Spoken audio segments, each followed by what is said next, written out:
স্বাগতম। পুজো প্রায় এসে গেছে, আর পুজোর মধ্যে ঘোরাঘুরির সাথে খাওয়া দাওয়া তো চলবেই।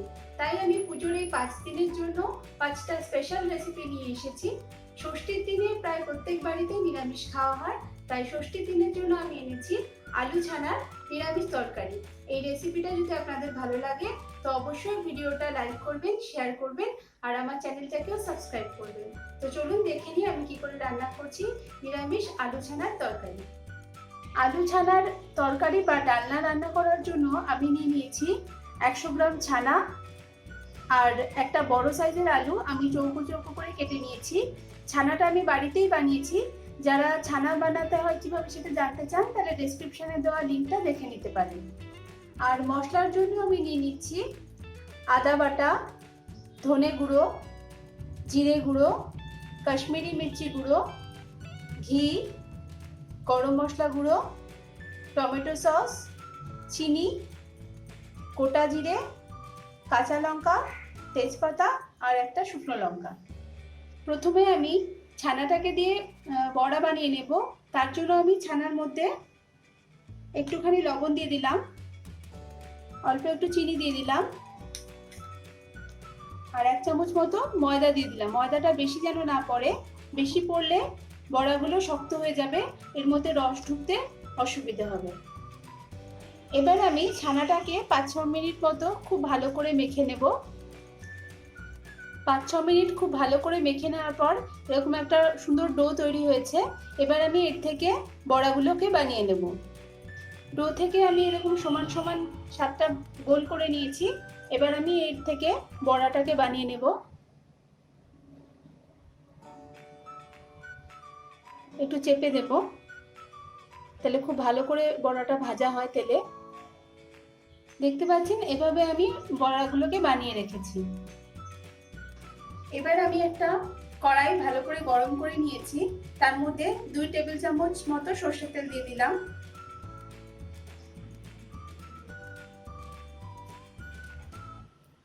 তেলটা খুব ভালোভাবে গরম হয়ে গেলে তার মধ্যে আমি বড়াগুলোকে ভেজে নেব।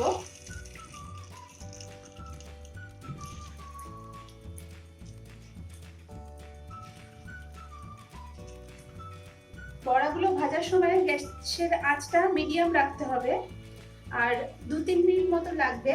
দুটো পাশে খুব সুন্দর করে বাদামি করে ভেজে নিতে হবে। দেখতে পাচ্ছেন 2-3 মিনিটের মধ্যে দুটো পাশে বাদামি রঙের হয়ে গেছে। এবার এগুলোকে আমি তুলে নেব।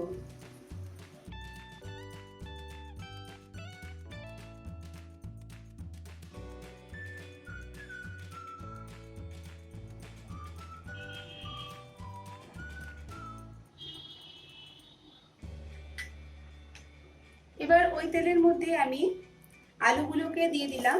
আলুগুলোকেও খুব ভালো করে ভেজে নিতে হবে।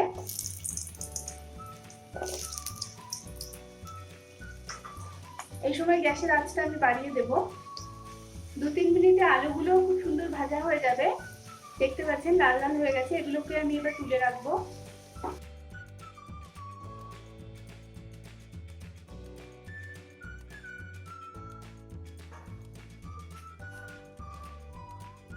এবার ওই তেলের মধ্যে আমি গোটা জিরে ফোড়ন দিয়ে দিলাম, তেজপাতা ফোড়ন দিলাম, আর একটা শুকনো লঙ্কা ফোড়ন দিয়ে দিলাম।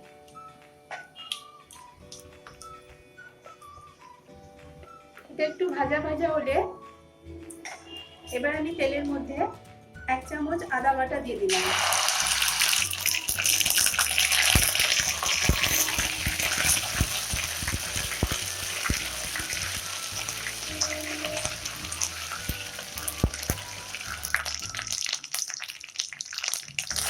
আদাটা একটু ভাজা ভাজা হয়ে গেলে আমি এর মধ্যে 1 চামচ জিরে গুঁড়ো দিয়ে দিলাম, 1 চামচ ধনে গুঁড়ো দিয়ে দিলাম, 1/2 চামচ মতো কাশ্মীরি মির্চি গুঁড়ো দিয়ে দিলাম। এতে রেসিপিটাতে খুব সুন্দর কালার আসবে। অল্প একটু চিনি দিয়ে দিলাম স্বাদ মতো, এই রেসিপিটা একটু মিষ্টি মিষ্টি হয়। আর প্রয়োজন মতো হলুদ আর স্বাদ মতো লবণ দিয়ে দিলাম এর মধ্যে। মাঝারি আছে, এবার এটাকে ভালো করে কষাতে হবে। 1 মিনিট মতো এটাকে নেড়ে নিয়ে আমি এর মধ্যে 3টে কাঁচা লঙ্কা চিড়ে দিলাম। ঝালটা অবশ্যই আপনারা নিজেদের স্বাদ মতন দেবেন। আর এর মধ্যে 1 চামচ টমেটো সস দিয়ে দিলাম আর অল্প পরিমাণে এতে জল দিয়ে দিলাম। দিয়ে একদম অল্প আছে মশলাটাকে খুব ভালো করে কষিয়ে নেব।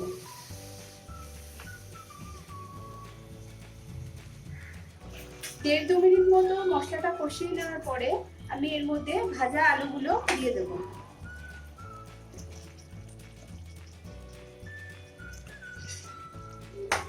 আলুর সাথে মশলাটাকে খুব ভালো করে মাখিয়ে নেব, নিয়ে আরো কিছুক্ষণ এটাকে আমি কষতে দেব। 2-3 মিনিট কষানোর পর মশলা থেকে খুব সুন্দরভাবে তেলটা বেরিয়ে আসবে এবং আলুগুলো প্রায় সেদ্ধ হয়ে যাবে। দেখতে পাচ্ছেন আলুগুলোও সেদ্ধ হয়ে গেছে। এবার আমি এর মধ্যে 1/2 মগ মতো জল দিয়ে দেব। যদি প্রয়োজন হয় স্বাদ মতো লবণ কিন্তু এই সময় দিয়ে দিতে হবে, এরপরে আর কোনো লবণ দেওয়া যাবে না। এই সময় আমি গ্যাসের আঁচটাকেও একটু বাড়িয়ে দেব আর কড়াইটাকে আমি ঢাকনা দিয়ে ঢেকে দেব ঝোলটা ভালো করে ফুটে ওঠার জন্য। 3 মিনিট মতো হয়ে গেছে। এবার আমি ঢাকনাটাকে খুলে দিলাম। আলুগুলো একদম সেদ্ধ হয়ে গেছে ভালোভাবে। এবার আমি এর মধ্যে বড়াগুলোকে দিয়ে দেব।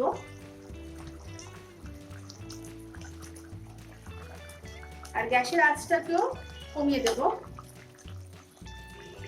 এভাবে 2 মিনিট মতন এটাকে আরো ফুটিয়ে নিতে হবে। মনে রাখবেন এই সময় ঢাকনাটা কিন্তু দেওয়া যাবে না, তাহলে বড়াগুলো ভেঙে যেতে পারে। আরো 2 মিনিট হয়ে গেছে। এবার আমি এর মধ্যে ঘি দিয়ে দেব। আমি 1 চামচ ঘি দিয়ে দিলাম এর মধ্যে আর গরম মশলার গুঁড়ো দিয়ে দিলাম। এটাকে খুব ভালোভাবে এর সাথে মিশিয়ে দেব, দিয়ে আরো 1 মিনিট মতো এটাকে আমি ফুটতে দেব, অবশ্যই অল্প আছে।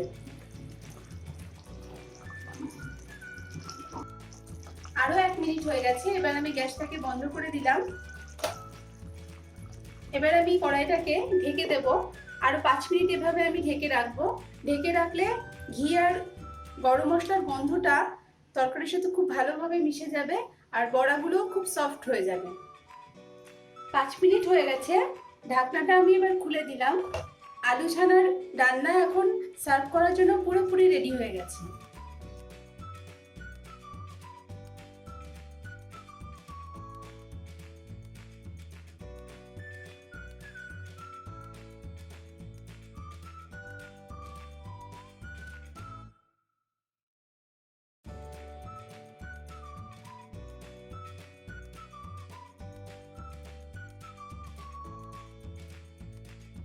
তো বন্ধুরা, আজকের রেসিপিটা কেমন লাগলো? আপনাদের মতামত অবশ্যই নিচে কমেন্ট বক্সে লিখে আমাকে জানাবেন।